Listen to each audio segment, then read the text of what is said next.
கோபுரம் chits private limited 12 வருட அனுபவம் 9000க்கும் மேற்பட்ட கஸ்டமர்களின் நம்பிக்கையை பெற்ற முன்னணி சிட் ஃபண்ட் நிறுவனம். மேலும் விவரங்களுக்கு உடனே டவுன்லோட் பண்ணுங்க கோபுரம் சிட்ஸின் ஆஷ் கேஷ் ஆப்பை.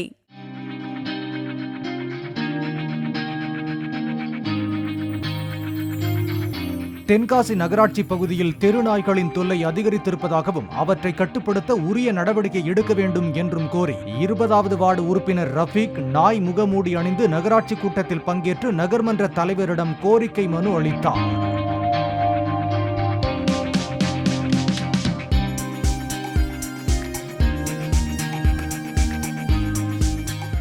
கோபுரம் சிட்ஸ் பிரைவேட் லிமிடெட் 12 வருட அனுபவம் 9000க்கும் மேற்பட்ட கஸ்டமர்களின் நம்பிக்கையை பெற்ற முன்னணி சிட் ஃபண்ட் நிறுவனம். மேலும் விவரங்களுக்கு உடனே டவுன்லோட் பண்ணுங்க கோபுரம் சிட்ஸின் ஆஷ் கேஷ் ஆப்பை.